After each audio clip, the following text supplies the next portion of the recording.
अर्जुन, मेरे 5 पुत्र मारे गए हैं, मुझे पुनः संतान की उत्पत्ति हो सकती है, लेकिन मेरे गुरु माता को कोई संतति की उत्पत्ति नहीं हो सकती।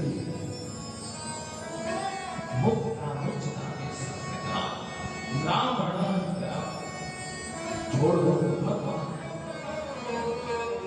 भीमसेन ने कहा तुझे मारेगा तो मैं इसको मार डालूंगा, मैं इसे नहीं छोड़ेगा। भगवान के तरफ देखते हैं अर्जुन। धर्मराज युधिष्ठिर कहते हैं कि द्रौपदी जो कहती है वो सत्य कह रही है, छोड़ दो इसे, मत मारो। अरे इसने जीवन में कृपण कार्य किया, अर्थात इसने किया तो इसको भोगने दो। उसमें तुम अपने शरीर में किस प्रकार की दाग लगाना चाहते हो? कभी भी मृत्युलोक के प्राणी को सदैव यह सोचना चाहिए कि जो बुरा कर्म करता है उसको करने दो, क्योंकि वो करेगा तो उसका प्रतिफल उसको ही मिलेगा। लेकिन जब उसमें आप दाग लगाओगे तो फिर उसका भागी आप भी होगा, उस पाप का भागी आपको भी बनना पड़ेगा, भोगना पड़ेगा। भगवान की तरफ देखते बोले कि सब अब क्या करें? भगवान ने कहा मुझसे क्या पूछते हो?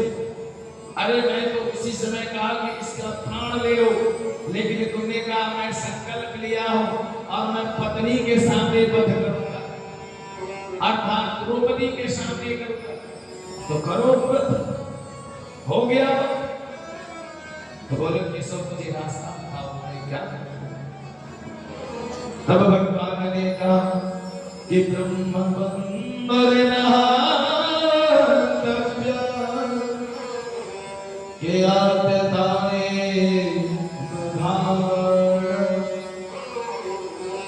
कि मैं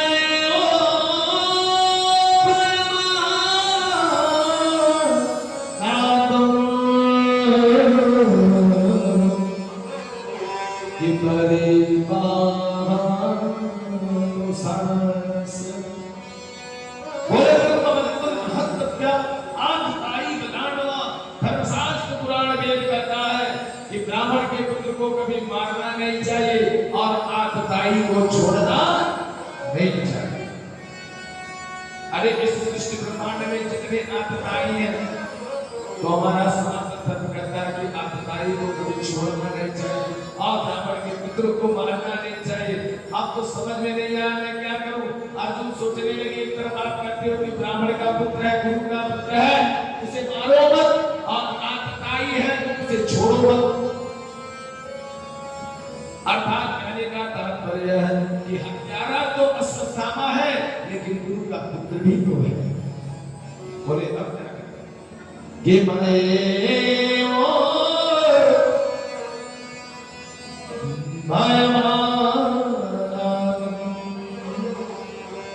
हरे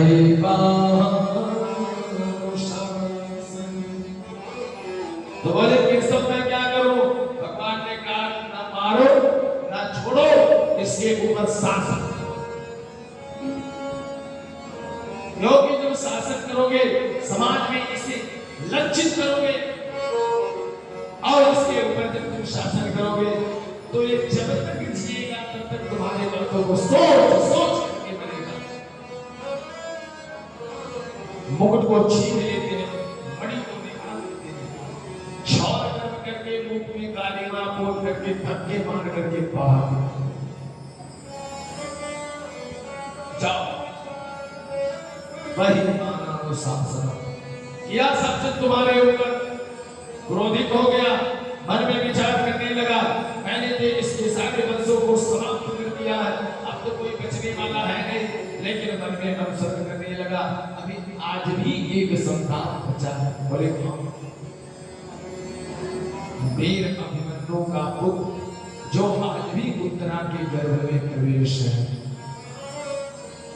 बोला अब इसको अगर मैं समाप्त करता हूं तो समझ लो कि पांडव और कौरवों का वंश समाप्त हो गया, समाप्त हो गया।